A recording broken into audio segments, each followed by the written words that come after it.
nome de Jesus. Gostaria que você abrisse sua Bíblia comigo em Romanos, capítulo 8. Romanos, capítulo 8, nós vamos ler apenas um versículo, o versículo 28. Romanos, capítulo 8, nós vamos ler apenas o versículo 28.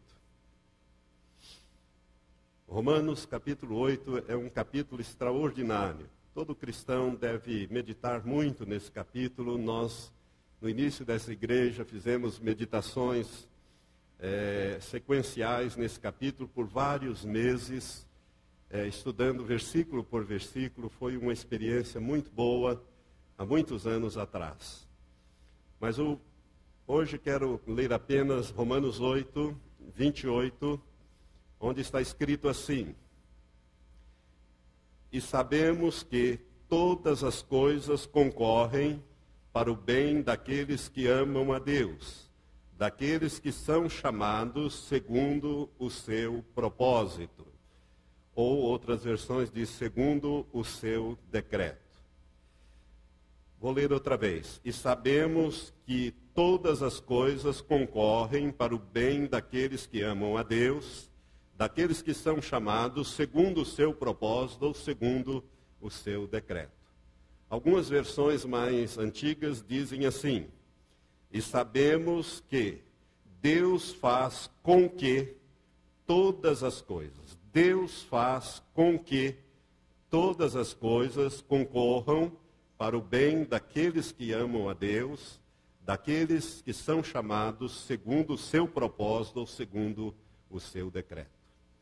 Irmãos, este versículo, ele fala muito ao meu coração. Não sei se fala com você, mas é um versículo que, se você começar a meditar nele, você vai ver que Deus, ele tem a capacidade de fazer com que todas as coisas acabem concorrendo para o nosso bem, para o bem daqueles que amam a Ele, para o bem daqueles que obedecem a Ele, para o bem daqueles que praticam a sua palavra, para o bem daqueles que são chamados para o seu reino. Você é um dos eleitos do Senhor? É? Então levanta bem alto a sua mão e agradeça a Deus. Se você já é salvo, você é uma dessas pessoas que foi chamada segundo o seu decreto. E segundo o seu decreto, Deus te chamou antes da fundação do mundo. Ele te elegeu em Cristo antes da fundação do mundo.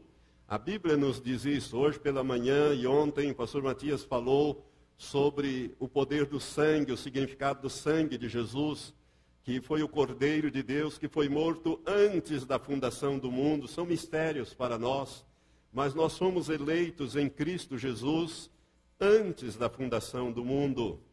E a palavra de Deus diz que Deus faz com que todas as coisas. Entretanto, eu gostaria de dizer para você que esta expressão, todas as coisas, exclui, por exemplo, os nossos pecados. Os nossos pecados e também as nossas negligências.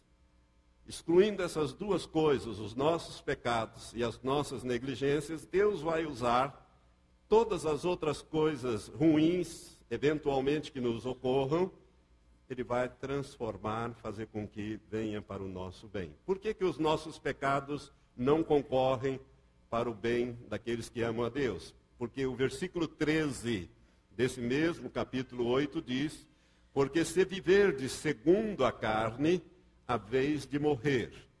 Isto é, se viverdes pecando segundo a carne, viver segundo a carne é viver pecando. Haveis de morrer. Mas se pelo Espírito Santo mortificardes as obras do corpo, vivereis.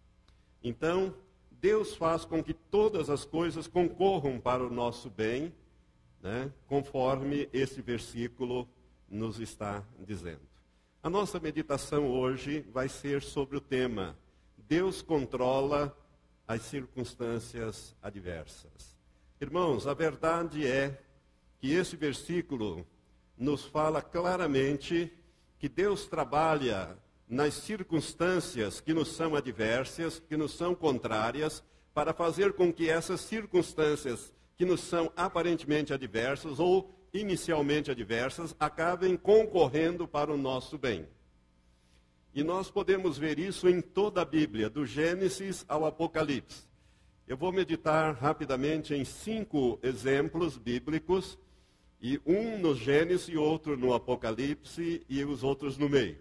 Para a gente então ficar bem claro para nós que Deus, Ele trabalha nas circunstâncias, desde a sua revelação, desde o livro dos começos até o livro das consumações, desde o alfa até o ômega, desde o princípio até o fim da sua revelação, Deus sempre trabalhou nas circunstâncias que nos cercam para fazer com que estas coisas que aparentemente nos ocorrem venham a redundar em benefícios ou em bênçãos, conforme diz esse versículo, para o bem daqueles que amam a Deus, daqueles que são chamados segundo o seu propósito ou segundo o seu decreto. Os irmãos, gostaria que você abrisse então no livro de Gênesis, no capítulo 45. No livro de Gênesis, o primeiro livro da Bíblia, no capítulo 45, nós encontramos, a partir do capítulo 37 até o final do livro de Gênesis, capítulo 50, nós encontramos a história de José. A história de José é fascinante.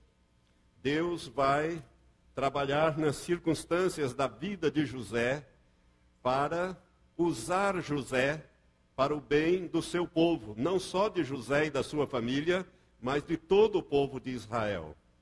E no capítulo 45, nós temos aquele momento marcante quando José se dá a conhecer a seus irmãos.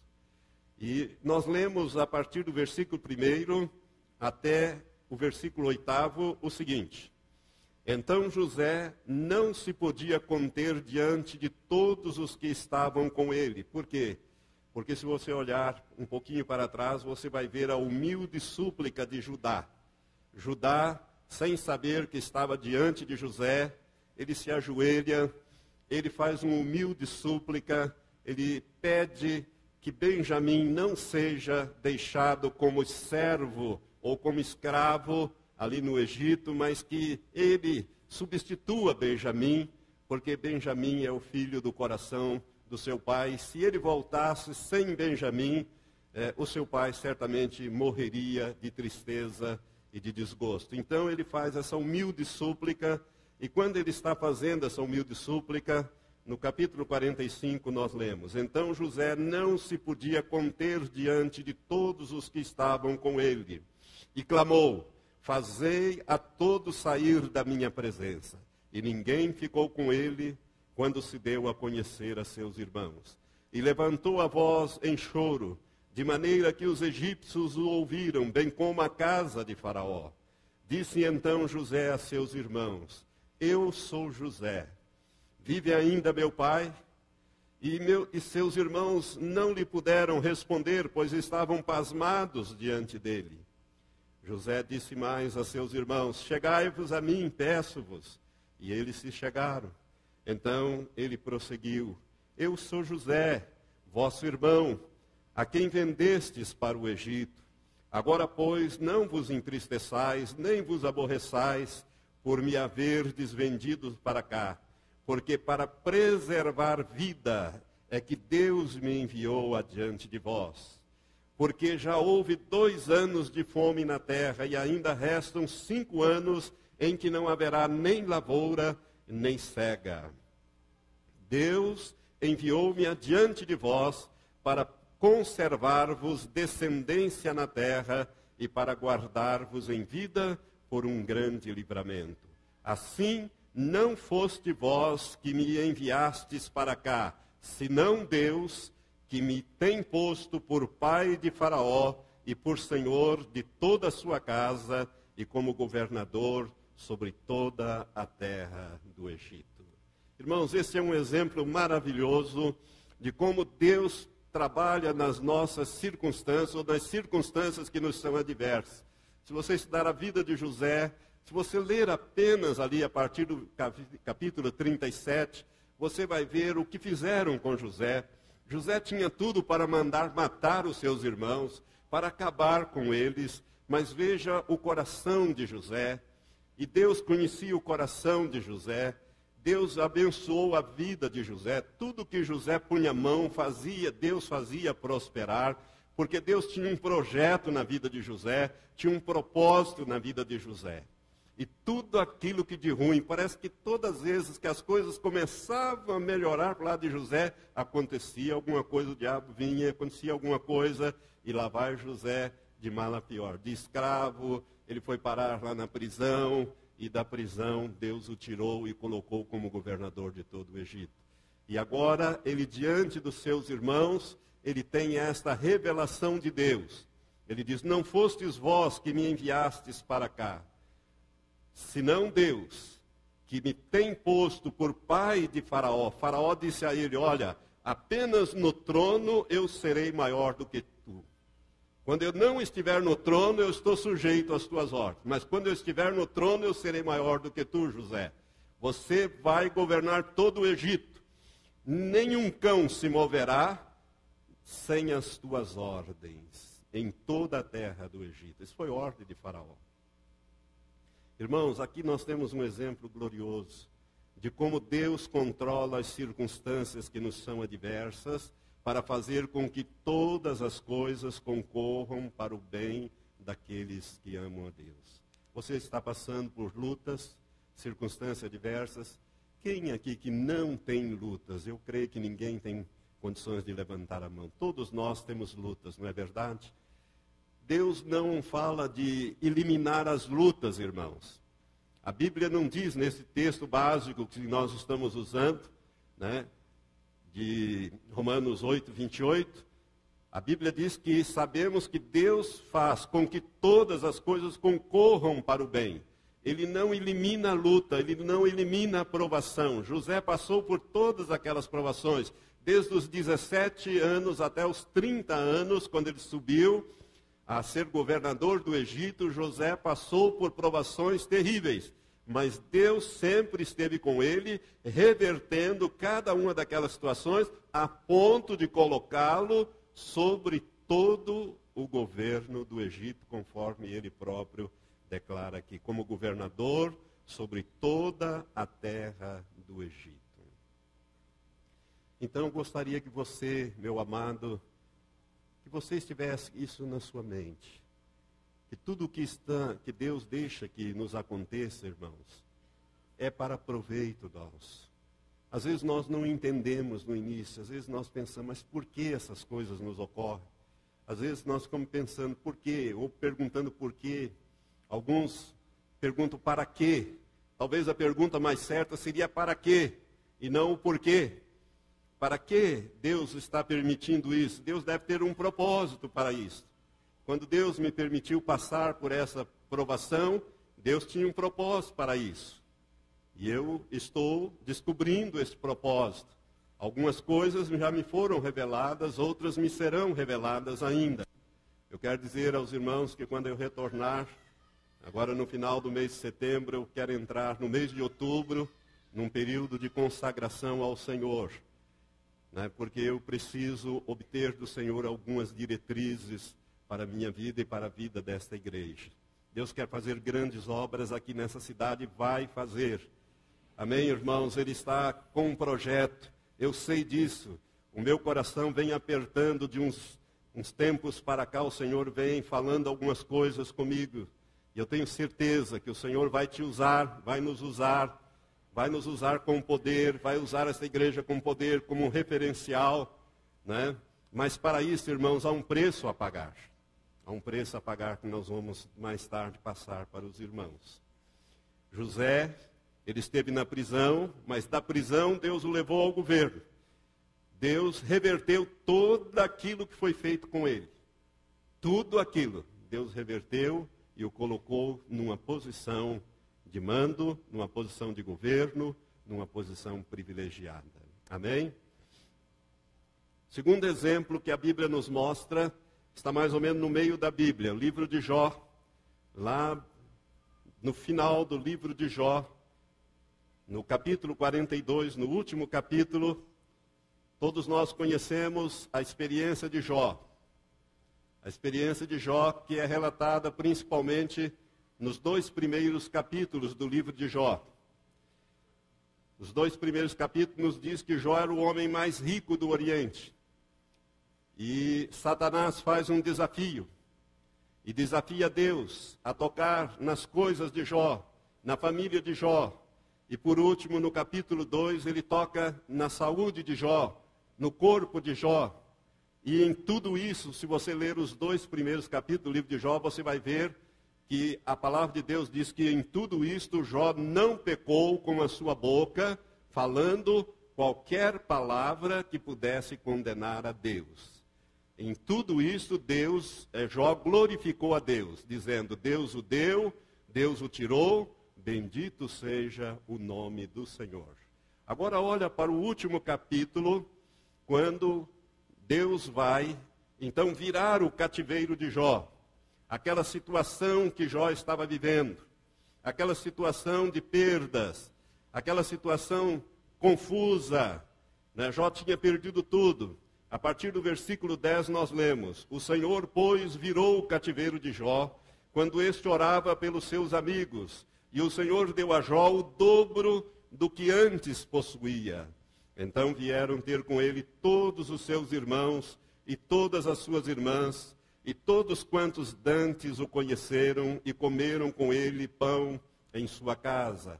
Condoeram-se dele e o consolaram de todo o mal que o Senhor lhe havia enviado, isto é, que Deus havia permitido que Satanás enviasse a Jó. E cada um deles lhe deu uma peça de dinheiro e um pendente de ouro. E assim abençoou o Senhor o último estado de Jó, mais do que o primeiro, pois Jó chegou a ter 14 mil camelos, 14 mil ovelhas, ele só tinha 7 mil. 6 mil camelos, ele tinha 3 mil. 1.000 juntas de bois, ele tinha 500. E 1.000 jumentas, ele tinha 500. Ou seja, Deus dobrou todo o patrimônio de Jó. Também teve 7 filhos e 3 filhas. Aqueles 10 filhos que Jó tinha, os 7 filhos e 3 filhas haviam morrido. Satanás havia matado.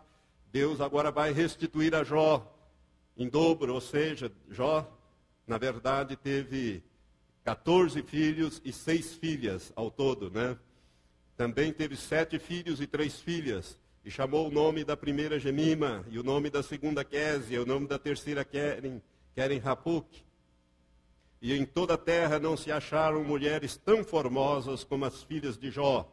E seu pai lhe deu herança entre os seus irmãos. Para elas serem tão bonitas, Deus deve ter dado uma esposa muito bonita para Jó. Né? Para ser essas 3 moças tão bonitas assim. Então Deus abençoou Jó. E o versículo 16 diz, depois disso, viveu Jó 140 anos e viu seus filhos e os filhos de seus filhos até a 4ª geração. Então morreu Jó, velho e cheio ou farto de dias. Irmãos, Jó deve ter morrido com 200 e tantos anos de idade. Porque há uma primeira fase e há agora essa segunda fase na vida de Jó. E nessa segunda fase ele viveu 140 anos. Ele vai viver 140 anos.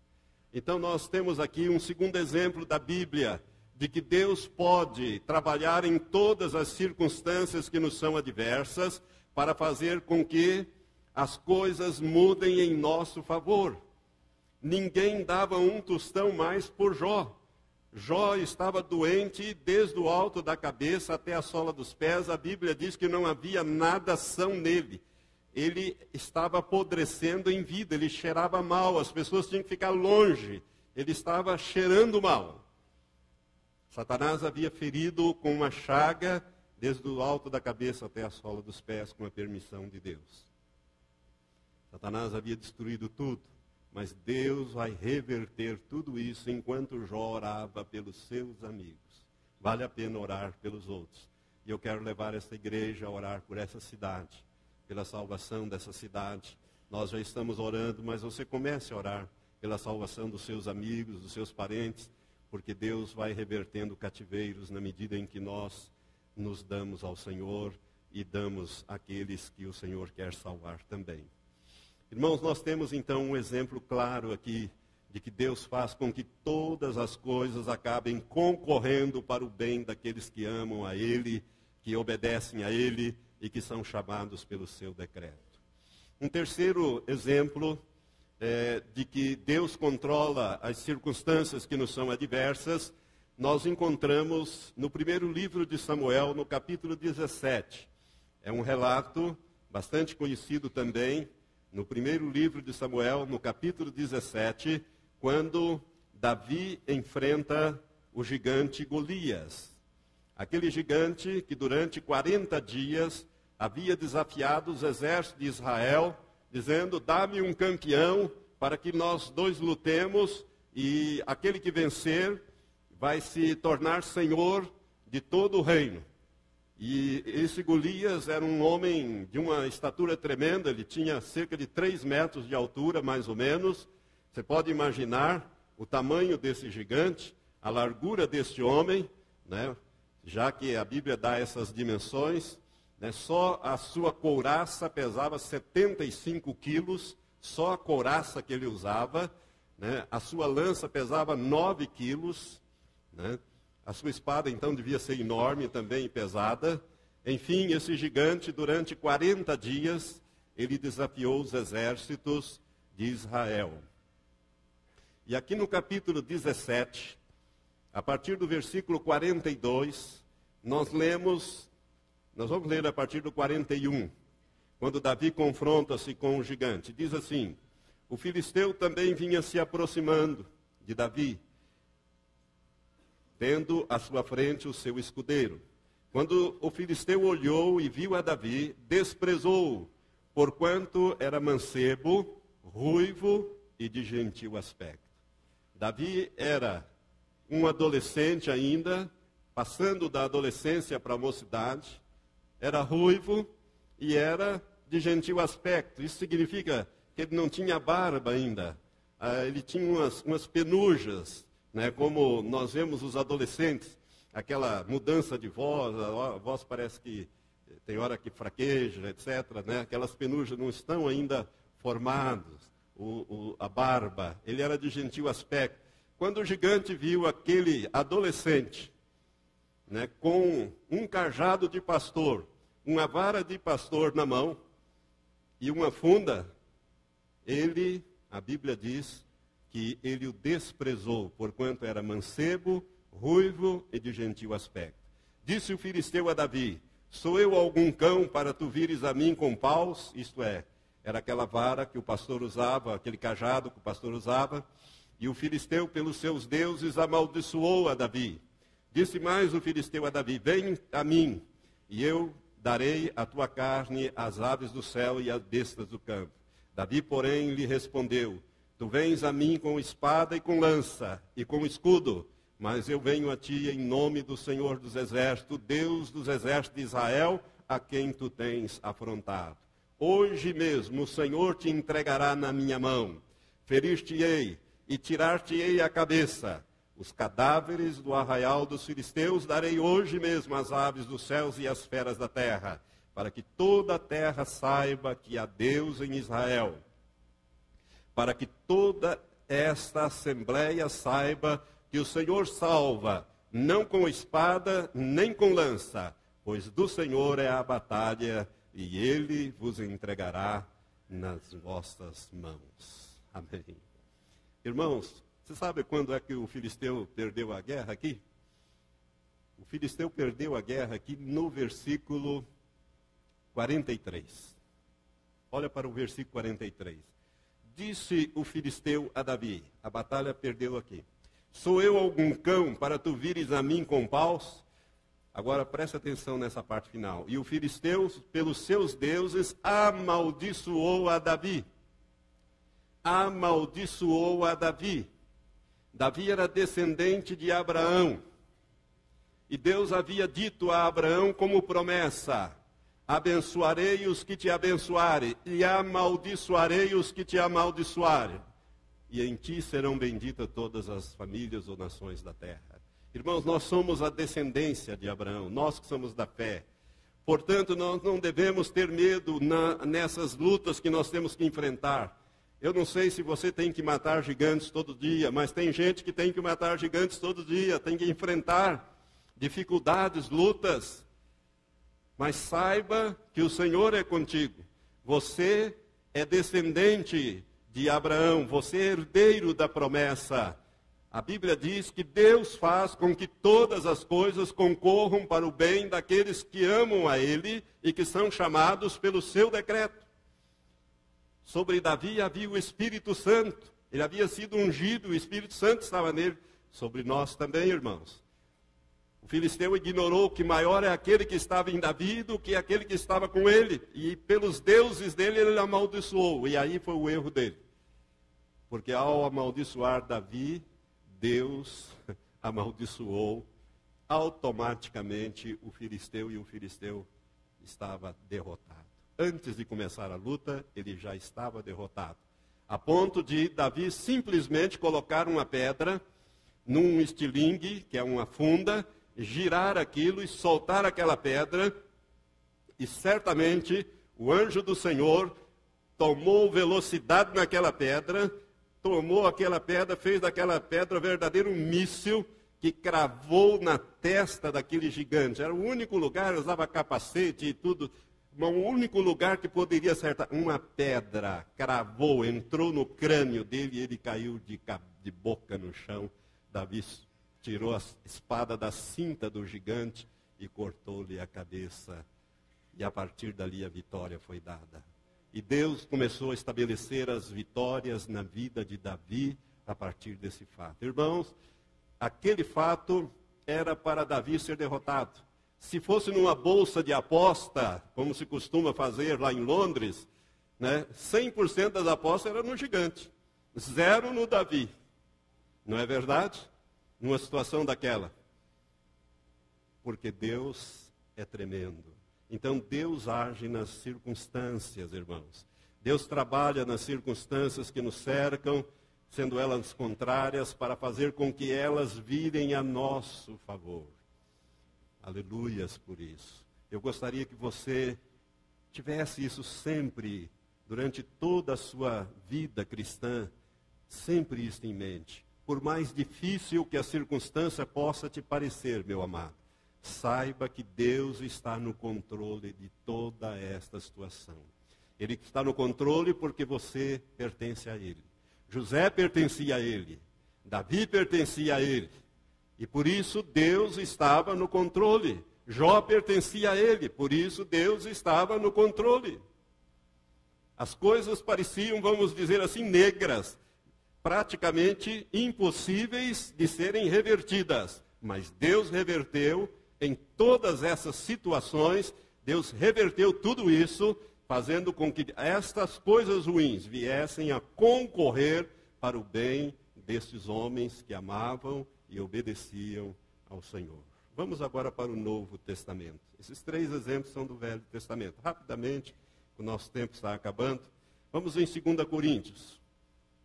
O homem que Deus usou para escrever Romanos, que foi o apóstolo Paulo, aliás, quase todo o Novo Testamento, Deus e nos trazer esta revelação de que Deus faz com que todas as coisas concorram para o bem daqueles que amam a Deus.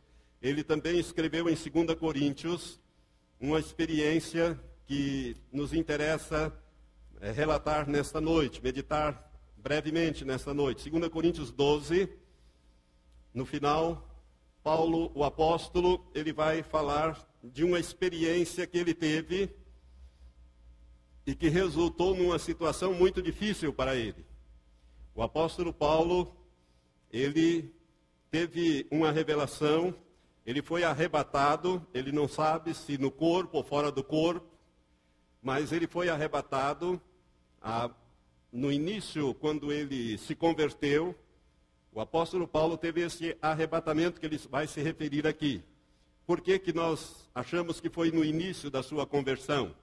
Porque Paulo, ele diz que o evangelho que ele pregava, que ensinava, ele não recebeu de homem algum, mas recebeu do próprio Senhor. Então, Paulo teve esse arrebatamento, ele foi levado ao terceiro céu, a ele foram ditas coisas inefáveis, não é? Ele esteve no paraíso, ele esteve lá onde o pastor Daniel Exuco esteve. Paulo viu tudo aquilo e muito mais.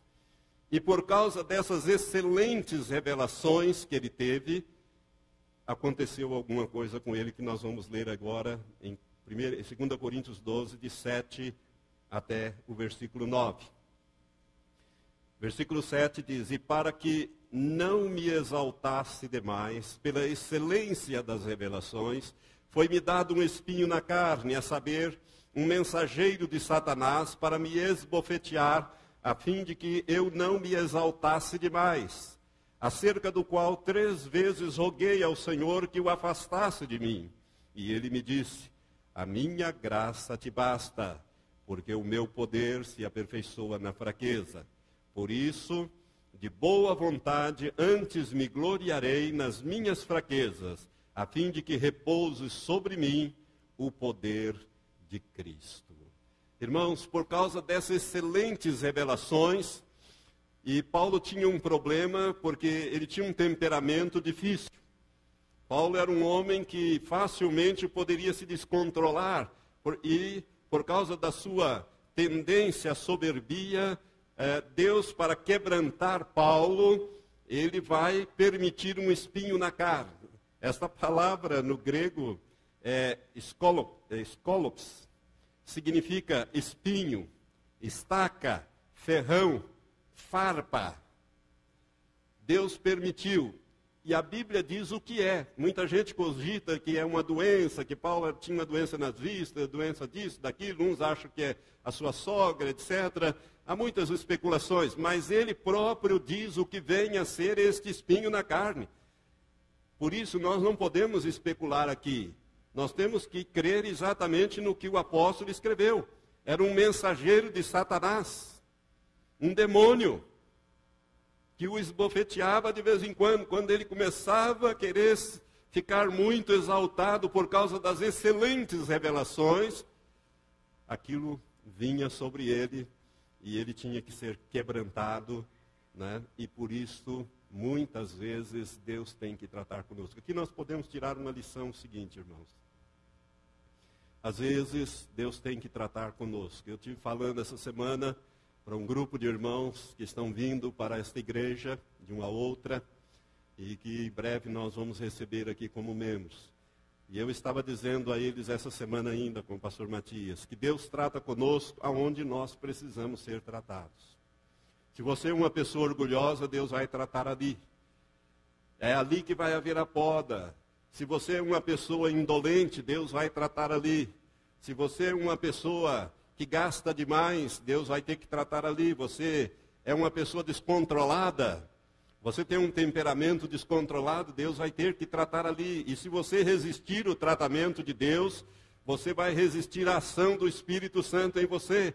E para que isso não acontecesse com Paulo, ele mesmo escreve, ele diz: eu esmurro o meu corpo, eu submeto a servidão, para que depois de eu ter pregado a muitos, eu mesmo não venha ficar reprovado. Por isso, Paulo se gloriava na sua fraqueza, porque quando ele era fraco, ele dependia inteiramente de Deus. Sabe, irmãos, muitas das nossas provações vêm sobre nós para nos quebrantar, para que nós passemos a depender mais de Deus. Senão nós começamos a depender muito do nosso intelecto, muito da nossa força, muito do nosso poder, muito da nossa capacidade. E a Bíblia não quer isso. A Bíblia nos ensina, Deus quer que nós sejamos seus filhos. E como seus filhos, nós devemos depender inteiramente do Pai. Amém? Então esse espinho na carne, que era um mensageiro de Satanás, né, e que o Senhor se recusou a retirar. É interessante que Paulo orou 3 vezes. 3 vezes Paulo insistiu com o Senhor: Senhor, tire isso de mim. Eu vou ficar bonzinho, eu não vou me exaltar mais. Mas o Senhor, que conhecia Paulo, dizia: não, a minha graça te basta. O meu poder se aperfeiçoa na fraqueza. Passado mais um tempo, lá vai Paulo orar novamente: Senhor, por misericórdia, tira esse mensageiro de Satanás, esse espinho na minha carne, esse ferrão. Deus dava a mesma resposta. O Senhor dava a mesma resposta. E Paulo então teve que compreender que era necessário para que ele não se ensoberbecesse por causa das excelentes revelações que ele recebera. Irmãos, nós temos aqui a revelação da igreja, a doutrina da igreja, foi toda dada pelo Espírito Santo, pelo Senhor Jesus e pelo Espírito Santo ao apóstolo Paulo. Se nós temos esses excelentes ensinos, hoje, essas excelentes revelações, são graças à ação do Espírito Santo, através desse mensageiro de Satanás na carne de Paulo, para quebrantá-lo, deixando-o humilde. A humildade é algo muito precioso para Deus. Quando eu estava no hospital, o Senhor me falou muito sobre isso, sobre o valor da humildade. O Senhor falou muito comigo em Filipenses capítulo 2. Eu nunca toquei nesse assunto com os irmãos, porque eu não tenho ainda uma direção para ministrar. Mas Filipenses capítulo 2, o Senhor falou comigo sobre aquilo que Jesus fez, como ele se esvaziou-se de si mesmo e assumiu a forma de servo. E achado na forma de servo, ele humilhou-se até a morte, morte de cruz, pelo que Deus o exaltou soberanamente. Jesus teve que passar por esta descida para depois ser exaltado. Sabe, irmãos, Deus tem um projeto de nos exaltar. A Bíblia diz que nesse mesmo capítulo 8 de Romanos, se você ler o versículo 29 e 30, você vai ver que aqueles a quem Deus chamou, a estes também glorificou. E lá por último tem a estes também glorificou. Nós vamos ser glorificados, mas não aqui. Aqui nós temos que ser muito quebrantados para que um dia nós sejamos glorificados juntamente com o Pai, juntamente com o Filho, melhor dizendo. Amém? Então o espinho na carne de Paulo trouxe-lhe uma nova graça. Você quer ter graça de Deus? Quer ter graça? Amém? Sabe que a graça, às vezes, Deus tem que colocar um espinho na tua carne para te quebrantar. Deus vai ter que limpar aonde tem a sujeira. Sabe, irmão, senão você não vai produzir o fruto do Espírito. Ele precisa podar as varas. Nós somos as varas ligadas à videira. Senão não vai haver fruto. E Deus quer crentes frutíferos. O pastor Matias estava falando hoje pela manhã, estava falando, ministrando na ceia. Ali eu estava lembrando de João 15:16. Jesus disse ali: vós não me escolhestes a mim, eu vos escolhi a vós. E vos designei para que vades e deis fruto, fruto do Espírito. E o vosso fruto permaneça, para que tudo quanto pedirdes em meu nome ao Pai, Ele vos conceda. Então, irmãos, nós fomos eleitos pelo Senhor. E às vezes Deus tem que trabalhar por causa do nosso temperamento, por causa da nossa maneira de ser. Deus tem que nos quebrantar e muitas vezes tem que vir um espinho na carne, conforme aconteceu com o apóstolo Paulo.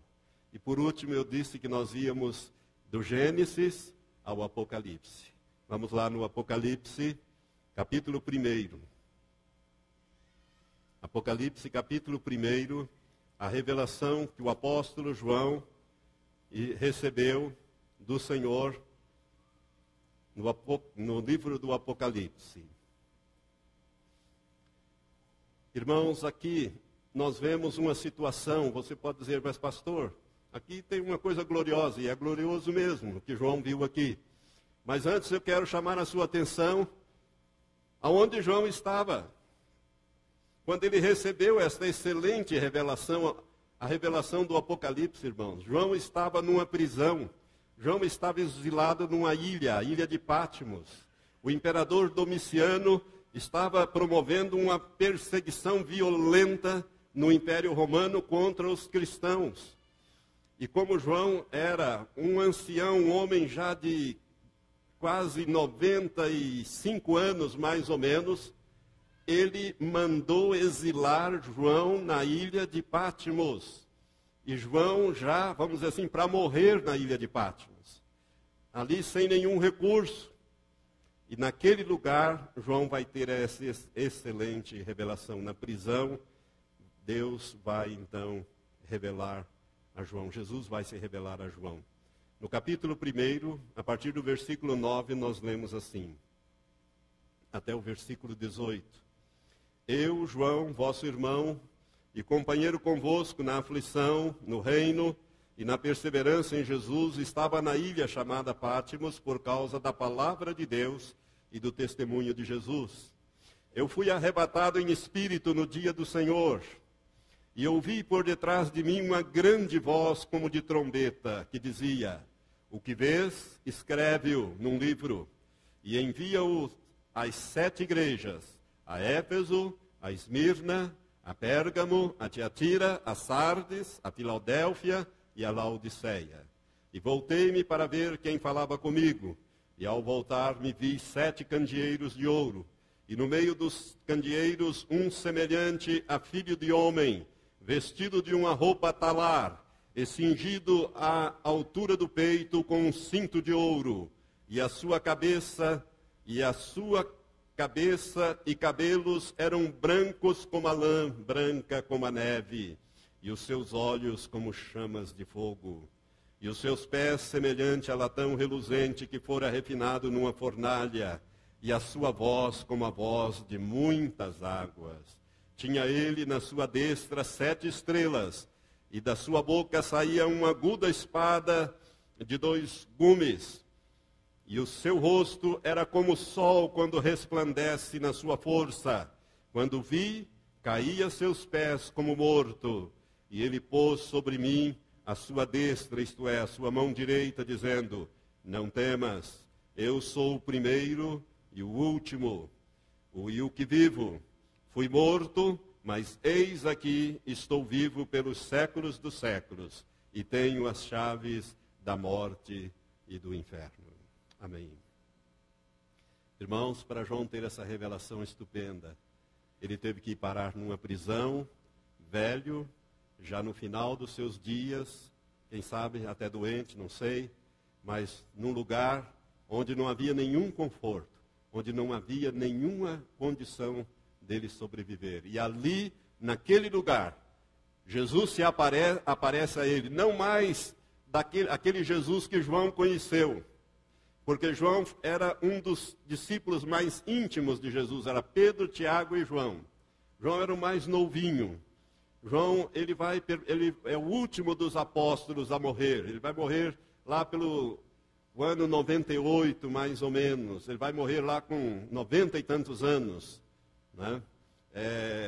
No ano 98, não. Ele vai morrer com 90 e tantos anos. E João, ele conhecia Jesus, ele reclinava-se ao peito de Jesus. Mas esse Jesus que ele vê aqui é um Jesus completamente diferente. Não é nem aquele Jesus que João viu no Monte da Transfiguração junto com Pedro e Tiago. Porque ali também Jesus se transfigurou, suas vestes se tornaram resplandecentes, mas este Jesus aqui é um Jesus glorificado, poderoso, na sua maneira triunfal. Ele aparece, seu rosto brilha como o sol ao meio-dia, seus olhos são como chamas de fogo, como tochas de fogo. Você pode imaginar essa visão? Uma visão terrível, apavorante, mas ao mesmo tempo gloriosa. A sua voz é como a voz de muitas águas. Você já esteve lá nas cataratas do Iguaçu? E já tentou conversar ali perto daquelas cataratas, para você ver aquele barulho. Agora imagine Jesus falando com João com aquela voz. Irmãos, Deus vai dar a João aqui a mais estupenda de todas as revelações na Bíblia, que é o livro do Apocalipse. Não somente ele vê o Senhor glorificado e na sua forma esplendorosa, mas ele é arrebatado até o céu em espírito, e ali lhe é mostrado tudo o que vai acontecer até a consumação de todas as coisas na face da terra, até a eternidade. A Bíblia não estaria completa sem o livro do Apocalipse. E o livro do Apocalipse foi dado a João numa situação de muita dificuldade, de muita provação. Deus faz com que todas as coisas concorram para o bem daqueles que amam a Deus e que são chamados pelo seu decreto. Por isso, meu amado, não tenha medo de passar por provações. Sejam elas de que qualidade for. Saiba que o Senhor está contigo. Ele disse, eu não te deixarei e nem te desampararei. Eu estou contigo. Se passares pelo fogo, eu vou estar junto. Se passares pela água, eu vou estar junto. É promessa do Senhor. Sabe, irmãos, eu sei que isso é verdade, porque eu passei por isso que eu falei no início. Eu sei o que é, eu vi muitas coisas, passei por muitas situações que eu nunca toquei e não tenho ainda permissão para falar, nem sei se vou ter. Mas quero dizer para você, meu amado, que vale a pena ter compromisso com o Senhor, ser dele e depender 100% dele em todas as situações. Porque virão.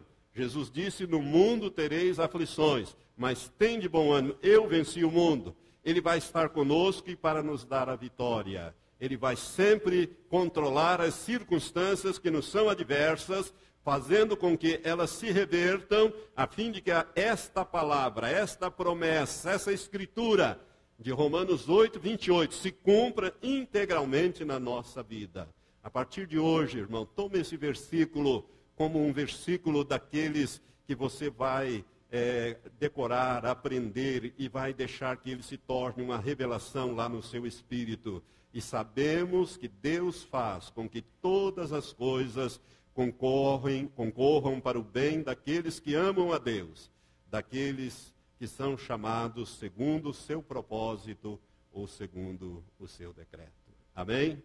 Vamos ficar em pé e vamos orar. Levante as suas mãos para os céus. Agradeça a Deus, porque um dia o Senhor te elegeu em Cristo, antes da fundação do mundo, para que você fosse chamado para o seu reino. E essa tão grande salvação que nós celebramos hoje pela manhã, celebramos ontem, rememorando o que Jesus fez, nunca deve sair da nossa mente, sabendo que não foi em vão que o Senhor morreu por nós. Ao contrário, nós correspondemos à expectativa do Senhor, recebendo o que Ele conquistou para nós na cruz. Pai, eu quero te agradecer pelos testemunhos que nós examinamos nesta noite, através, Senhor, da vida desses homens, ó Pai, que passaram por essas situações que nós examinamos, ó Pai, a vida de José, a vida de Jó, a vida, Senhor, de Davi, também, Senhor, a experiência de Paulo e de João. Ó Deus, nós queremos te agradecer, Senhor, pelas experiências relatadas na tua palavra, sobre as experiências destes homens, Pai, porque através dessas experiências nós somos edificados nesta noite. Pai, eu quero te pedir que o Senhor esteja agindo nas circunstâncias da vida do teu povo. Ó Deus, sobre cada circunstância, Senhor. Se é circunstância material, se são lutas materiais, abre portas, ó Pai. Porque o Senhor pode fechar portas e abrir portas. E a tua palavra diz que ninguém pode fechar uma porta que o Senhor abre, como também ninguém pode abrir uma porta que o Senhor fecha. Ó Deus, nós queremos te pedir que o Senhor esteja intervindo, ó Deus, na vida do povo desta cidade, Senhor, para a salvação desta população. Ó Deus, para a salvação, Senhor, daqueles que ainda não te conhecem. Está chegando o dia da volta de nosso Senhor, e nós queremos te pedir, Pai, que o Senhor esteja trazendo aqueles que vão herdar a tua salvação. Tu conheces melhor do que ninguém. Toma a estes, Pai, e leva-os aos lugares aonde poderão ter um encontro pessoal com Jesus Cristo. Senhor, age nas circunstâncias da vida dos meus irmãos, para reverter o opróbrio, Pai, na medida que eles estiverem orando pela salvação dos seus entes queridos, dos seus amigos, dessa cidade, ó Pai. Faz como o Senhor fez com o cativeiro de Jó, Senhor, reverte no momento em que ele orava pelos seus amigos. O Senhor reverteu tudo aquilo, determinou que se parasse tudo aquilo e começou a derramar bênçãos sobre a vida de Jó. Ó Deus, que assim também ocorra com o seu povo nesses últimos dias, Senhor, para que esta igreja e a tua igreja nessa cidade e nessa região possa marchar triunfantemente para ganhar as vidas para o Senhor. Ó Senhor, Maranata é a nossa oração. Ora vem, Senhor Jesus. Mas até lá prepara o teu povo para a volta, Senhor. É assim que nós oramos, em nome de Jesus. E agora, em nome de Jesus, eu repreendo as enfermidades que estão nos corpos. Você que tem alguma enfermidade, agora começa a tomar posse. Em nome de Jesus Cristo, eu tomo posição agora contra todo e qualquer espírito de enfermidade que esteja agindo na vida dessas pessoas que estão ouvindo aqui através dessas gravações. Em nome de Jesus Cristo, eu repreendo esses espíritos de enfermidade e ordeno, pegue aquilo que é teu agora e saia desses corpos agora, em nome de Jesus Cristo. Saia e leve o que é teu e nunca mais volte. Em nome de Jesus nós damos esta ordem. Senhor, que haja cura, que haja, Senhor, restauração, que haja, Senhor, multiplicação na vida do teu povo, e que essa semana seja uma semana muito abençoada. Ó Deus, que este mês seja um mês muito abençoado na vida do teu povo, daqueles que te obedecem, daqueles que te amam. Assim nós abençoamos o teu povo e fazemos isso em nome de Jesus. Amém, Senhor.